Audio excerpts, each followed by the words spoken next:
Bueno, hola, estudiantes de Bioestadística y Demografía. Hoy tenemos la clase 2. Yo soy Constanza y voy a empezar la teórica junto con Mariano, que viene después en la segunda parte. Y antes de empezar quería recordarles un par de cosas. Primero, que vamos a estar subiendo junto a la guía, junto a la teórica, una guía de ejercicios. Ustedes van a tener que resolver algunos de ellos y enviarlos. Y estén atentos y atentas a la comisión, a cada comisión, porque ahí van a brindar, le vamos a dar indicaciones sobre cómo, si subirlos a la virtual o por mail o como sea. Y además, esto les va a gustar un poco más, la clase que viene vamos a subir una guía de resueltos para que ustedes puedan, bueno, tener más idea de chequear cómo se confundieron,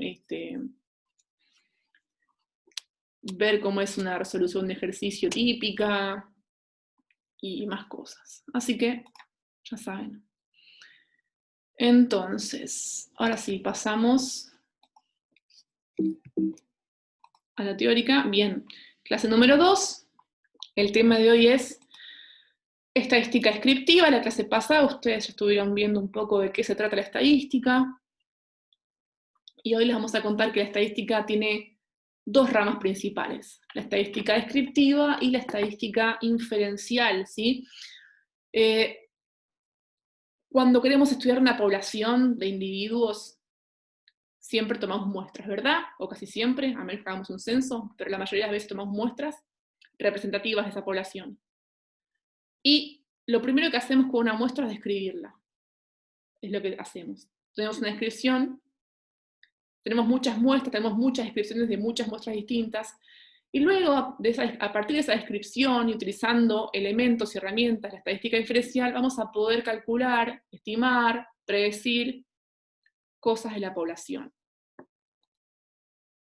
La estadística descriptiva, entonces, se define, nos permite describir un conjunto de datos de una muestra mediante clasificación, representación gráfica y parámetros de resumen, que después vamos a ver qué es.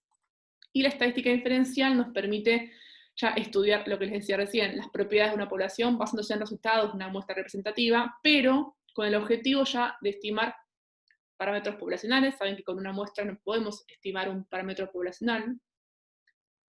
Ahora estudiando estadística inferencial, utilizando modelos, utilizando herramientas de la estadística inferencial, se puede hacer. Probar hipótesis, ¿sí? Plantear hipótesis y probarlas, ¿sí? Para poder formular sobre una población, y además construir modelos y efectuar predicciones. Estos tres ítems son objetivos utilizados con las herramientas de la estadística inferencial. En la clase de hoy vamos a ver y estudiar de qué se trata la estadística descriptiva. No existe estadística inferencial sin estadística descriptiva. La estadística descriptiva es la base de un estudio estadístico. Entonces, como les decía, queremos estudiar una población. Para eso tomamos una muestra representativa, porque hacer un censo es muy difícil y en general tomamos muestras. Y sobre la muestra es lo que vamos a describir. No vamos a describir a los individuos, no vamos a describir, vamos a decir la variable, sí la vamos a describir, pero vamos a describir la muestra, ¿sí? Esos datos a nivel, a escala muestra. ¿Qué queremos hacer con la muestra? Bueno, clasificarla, ¿sí? Representarla gráficamente, poder tener una representación de lo que obtuvimos, y calcular parámetros resúmenes de la muestra, ¿sí? Tener formas de resumir qué hay en esa muestra. Y eso es lo que vamos a ver hoy. Bien, la base de un estudio descriptivo está en la habilidad y en el ejercicio de realizar una tabla de frecuencia. ¿Qué es la frecuencia? Es la cantidad de veces que ocurre algo. En este caso vamos a hacer frecuencias aplicadas a variables, a valores de una variable. La cantidad de veces que aparece un valor de una variable va a ser la frecuencia. ¿Para qué utilizamos las tablas de frecuencia? Bueno, para construir gráficos y estimar valores de resumen. Y además nos indican el rango de la variable que toma. Digamos, cuántos valores abarca, por ejemplo. Y tenemos tres tipos de valores, de frecuencias absolutas, o sea, el número de observaciones para cada modalidad de una variable, como dije recién, para cada valor de la variable. Frecuencia relativa, o porcentaje, sería la frecuencia absoluta sobre el total, ¿sí? Estos son relativas al total y tienen números con coma, ¿sí? 0, algo. Y frecuencia acumulada, que es la suma de los datos hasta cierto valor de la variable. Pueden ser absolutas o relativas, y ahora vamos a hacer un ejemplo. Y las frecuencias acumuladas valen para variables cuantitativas, ¿sí? Numéricas u ordinales. Entonces, este es un ejemplo, esta diapositiva es para poder ilustrarles que cuando construimos tablas de frecuencia, cuando iniciamos un estudio estadístico, en general siempre hacemos hasta cierto punto un procesamiento de datos, ¿sí? Imagínense que ustedes tienen que hacer un estudio sobre el grupo sanguíneo de pacientes de un hospital y toman los datos de una planilla, se fijan todos los pacientes que hay, les registran el grupo sanguíneo y además registran si tuvo transfusión, porque a futuro querés estudiar algo relacionado a transfusión. Entonces, ¿qué tenemos? Los individuos enumerados, podríamos haber puesto un nombre, pero en este caso los ordenamos por números. Tenemos el grupo sanguíneo, que es una variable, y la transfusión, que es, si tuvo una transfusión, que es la otra variable, ¿sí? Para construir tablas de frecuencia, ¿qué hacemos? Bueno, hacemos un poco de procesamiento de datos, los trabajamos estos datos para verlos de otra manera. Y fíjense cómo nos queda. En la primera columna tenemos la variable de interés, en este caso grupo, con 4 categorías, 0, A, B y AB. Y tenemos en la segunda columna la frecuencia, o sea, la cantidad de veces que cada valor de la variable aparece repetido. Hay 2.892 pacientes con grupo 0, y así con el resto. La frecuencia relativa va a ser la frecuencia absoluta dividido el total, números con coma. Fíjense que la relativa suma 1 y que la absoluta suman el tamaño de la muestra, en este caso 6.313, que fue la cantidad de pacientes relevados. Bien, el ejemplo que les di recién hablaba de una variable cualitativa, categórica. Ahora vamos a ver una tabla de frecuencias para una variable cuantitativa. La edad en años de un grupo de 25 estudiantes universitarios, tenemos acá los datos, es una variable cuantitativa y es discreta, ¿sí? No, son números discretos, no tienen coma.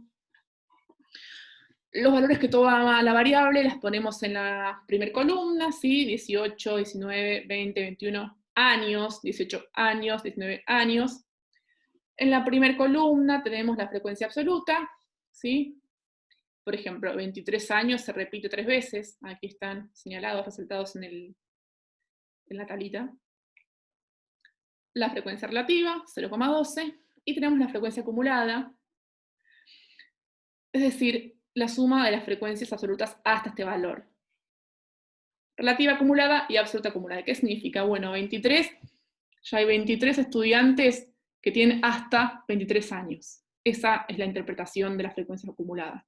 Hasta 23 años, inclusive, hay 23 estudiantes. ¿Sí? Bien. Entonces, también, y está al final, pero no es menos importante, a partir de las tablas de frecuencia, construimos gráficos, y gráficos muy importantes como histogramas. Esta no es la primera vez que aparece histograma, creo que en la clase pasada ya vieron cómo eran histogramas, pero bueno, acá tenemos uno, y van a ver muchísimos a lo largo de la materia seguramente, y van a aprender a interpretarlos bien. Histograma es una herramienta fundamental en la estadística. Y es una forma gráfica de ver la tabla de frecuencia, ¿sí? Vemos el largo de las barras va a representar la frecuencia, ¿sí? El eje Y es frecuencia, y el eje X son los datos que toma la variable, ¿sí? La variable edad era en este caso. Bueno, este es otro ejemplo, no tiene que ver, pero si fuera edad estarían acá en el eje X.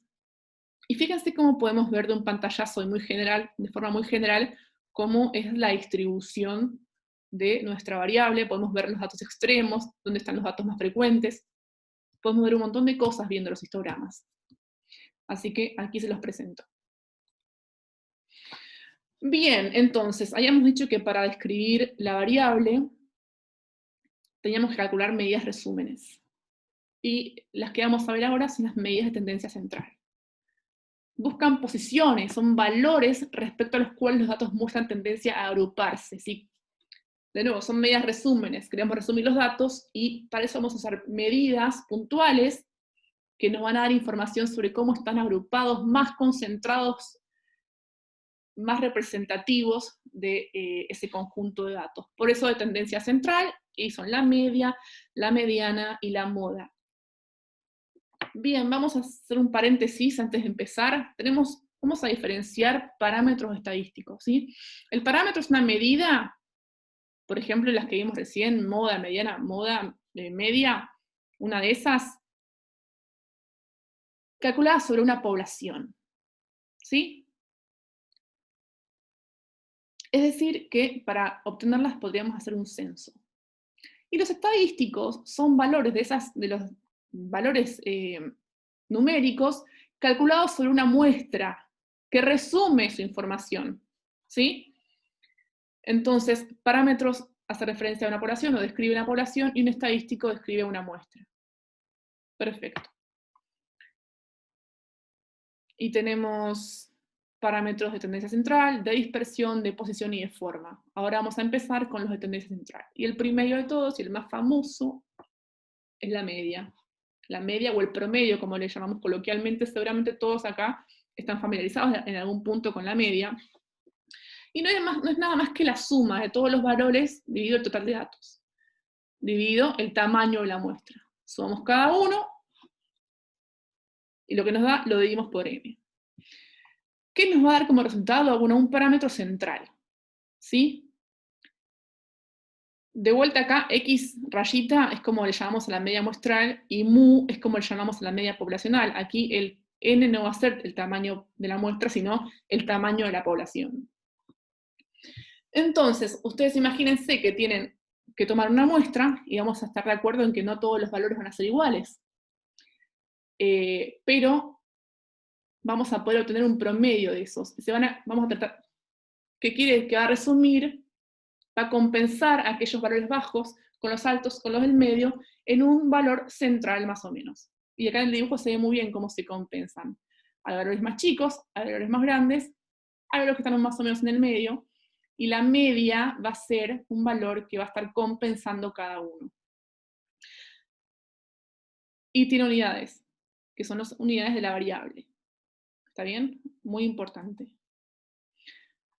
Veamos un poco estas imágenes. Imagínense que tomamos 4 datos.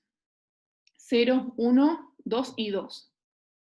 Calculamos el promedio nos da cerca de 2. Está bien, porque como 2 de estas 2 veces pesa más, no llega a ser 2 porque tenemos valores más bajos que compensan para el otro lado, pero bueno, el valor está aquí cerca. Ahora fíjense qué pasa cuando yo a este mismo conjunto de datos le agrego un valor mucho más alto, o sea, extremo. Bueno, se corre el valor de la media. Y la media nos queda en 3.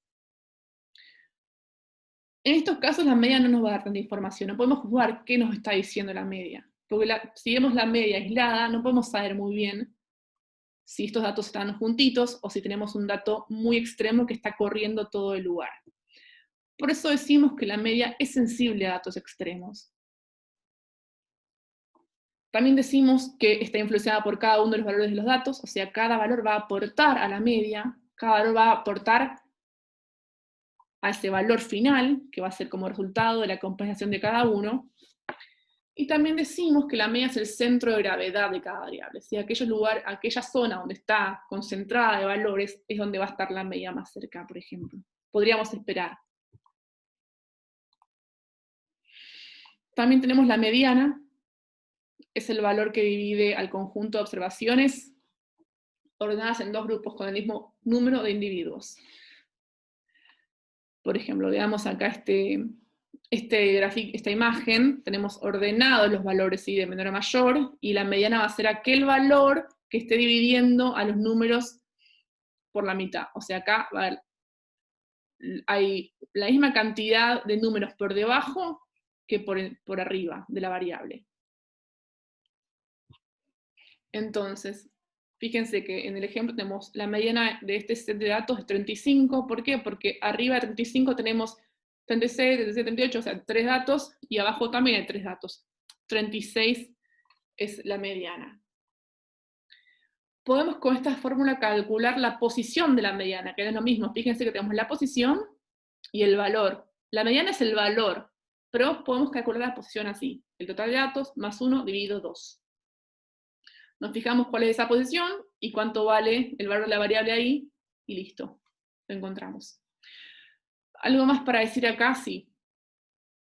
Bueno, la mediana es conveniente cuando los datos son asimétricos, porque nos va a dar un valor central independientemente de que haya una zona muy concentrada y un par de números extremos, por ejemplo, como pasaba con la media que se nos iba y no terminaba siendo tan útil para ese tipo de distribución de datos. Y no es para nada sensible a datos extremos, porque si hay un extremo me da igual, total, el que parte al medio de los datos va a ser otro. Va a ser tal vez el mismo, si el n es el mismo. Entonces, cuando los números son impares, es fácil identificar cuál es la mediana, ¿sí? Porque va a haber un número central, pero cuando son pares van a haber dos valores que van a tender a ser la mediana, y lo que hacemos con ellos es promediar.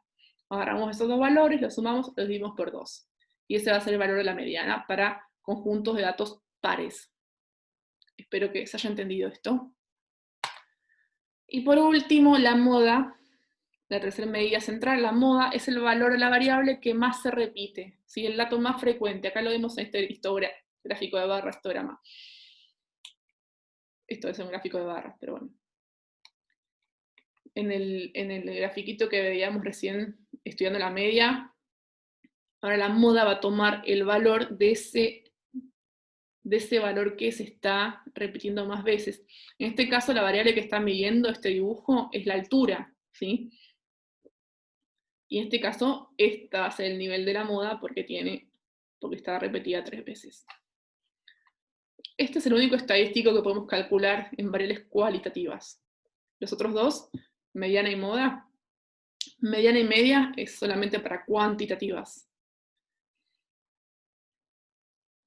Además, podemos diferenciar un conjunto de datos con una sola moda o con más de una moda. Pueden haber varias modas, pueden haber varios valores más frecuentes. Bien. Bueno, entonces, ya vimos todas las medidas de tendencia central y vamos a parar un segundo a pensar algo más.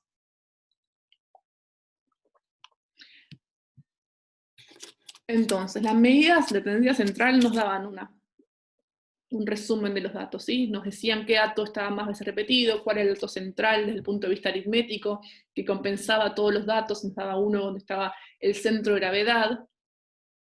Teníamos la mediana, que nos decía cuál era el valor central respecto de la cantidad de datos, cuál el 50% para abajo y 50% más arriba, la mediana en la que estaba en el medio. Teníamos un resumen bueno de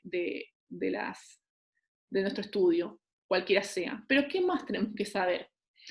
Fijemos esto, presten atención a estos set de datos, estos ejemplos. En el de arriba, empiezan 15, terminan 36, podría ser edad, no sé, podría ser cualquier cosa, lo que ustedes imaginen. Y tenemos que la moda es 26, porque es el único número que está repetido 3 veces. Y la mediana va a ser 30, porque arriba de 30 tenemos la misma cantidad de números que abajo de 30. ¿Ok?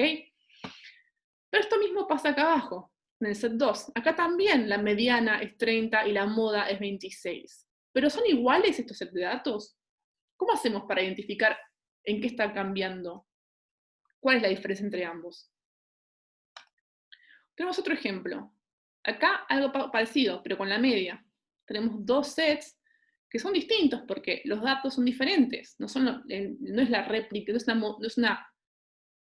una muestra igual, es una muestra distinta, pero que la media es igual. O sea, el parámetro resumen que estudiamos recién está coincidiendo, aunque los datos son distintos.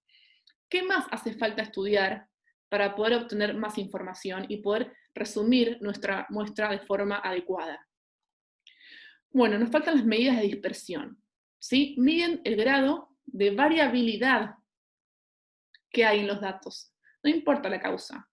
Tenemos una población, tomamos una muestra y esa muestra va a tener variabilidad. Van a haber números diferentes. Puede haber poca variabilidad cuando están los números muy cerca entre sí, o puede haber mucha variabilidad cuando los datos son distintos, los valores que toma la variable que estamos estudiando. Están más dispersos entre sí. La primera medida de dispersión, la más sencilla, la más básica, es el rango, ¿sí?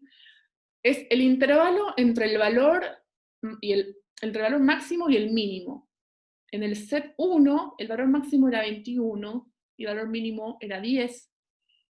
Bueno, está al revés, perdón, después lo corrijo. El valor máximo es 21 y el valor mínimo es 10.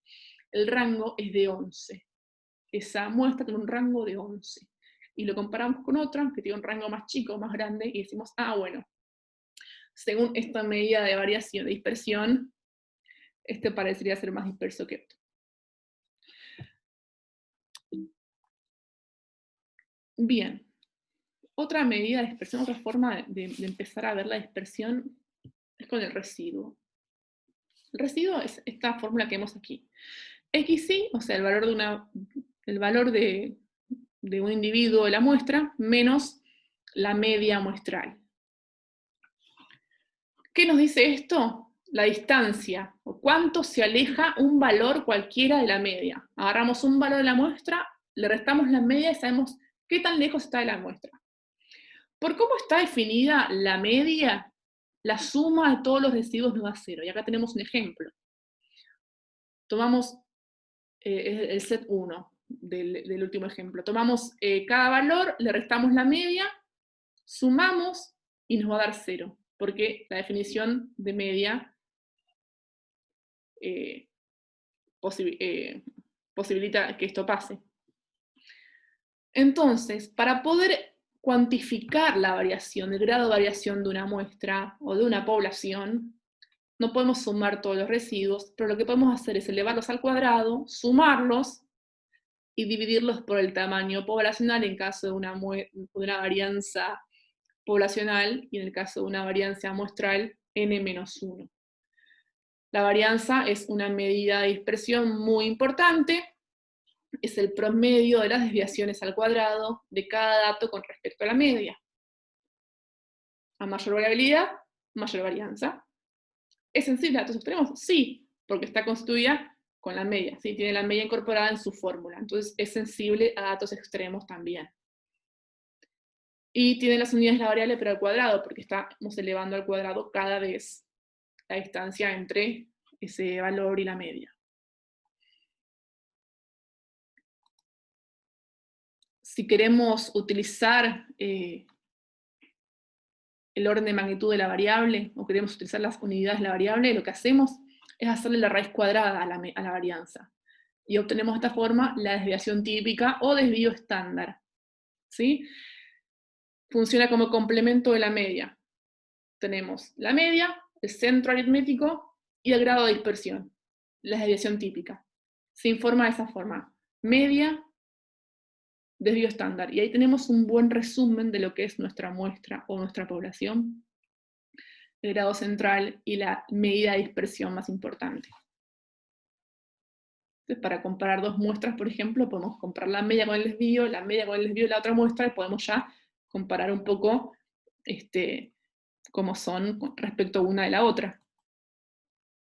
Entonces vamos a hacer un cálculo de desvío estándar acá así a mano para que ustedes sepan cómo se calcula con el dato que vimos recién. Entonces, 21 menos 14 al cuadrado, 7 al cuadrado, 0 al cuadrado, menos 3 al cuadrado es 9, menos 4 al cuadrado es 16. Sumamos, nos da 74. Hacemos la raíz cuadrada y nos da, los dividimos por n-1, la raíz cuadrada de 24,66 nos da 4,97, y tiene las unidades de la variable, porque es el desvío estándar. Si fuera la varianza, o sea, sin hacer la raíz cuadrada, sería la unidad de la variable al cuadrado, ya lo dije. Pero solamente para que no se olviden de incorporar las unidades cuando hagan los ejercicios.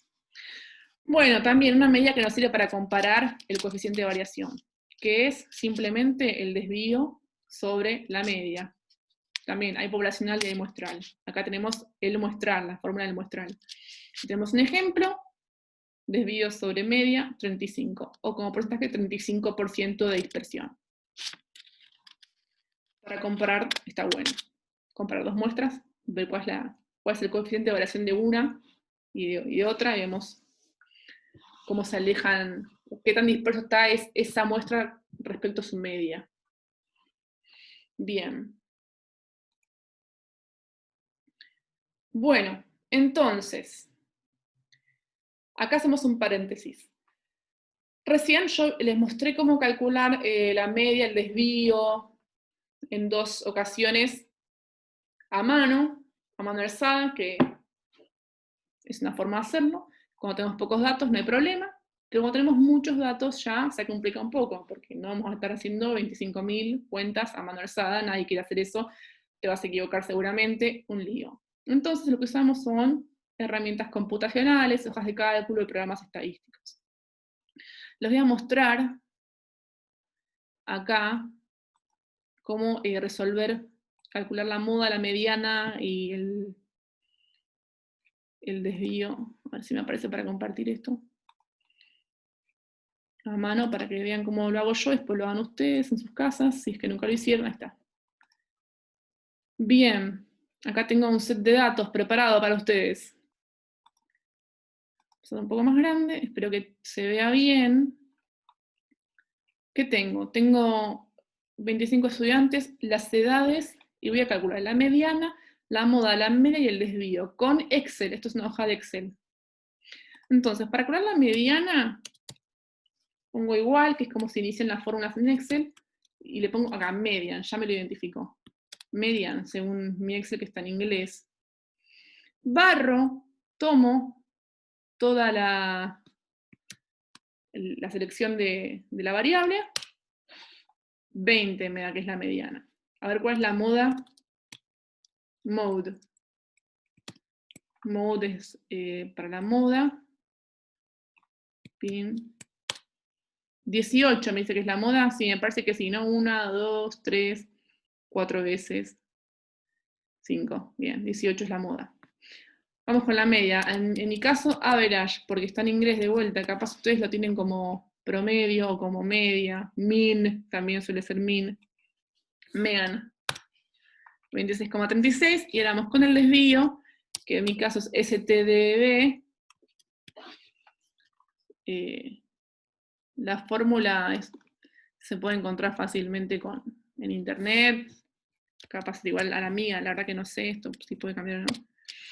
Y me dio 2,03879 años, porque es desvío. Si fuera varianza sería años al cuadrado. Le puedo dejar 2 o 3. Bien, perfecto. Fíjense, tenemos la mediana que es 20, la media que es 20,36 y la moda 18 están bastante cerca entre sí, ¿no? Y el desvío es de 2, o sea, sería la media 20,36 más menos 2,039. Yo, si tengo que decidir si están dispersos, diría que no tan dispersos, ¿no? Están ahí cerquita los números, 20 más menos 2. Bueno, ahí tenemos un cálculo rapidísimo en Excel de las medidas de resumen y de la medida de dispersión que más vimos, que es el desvío estándar. Bien, ahora vamos a ir de vuelta a la teórica, que nos queda la última parte. Eso es para que ustedes vean cómo se calcula, si no sepan, si no saben, y bueno, úsenlo para copiarse después, como lo hice, para aprender.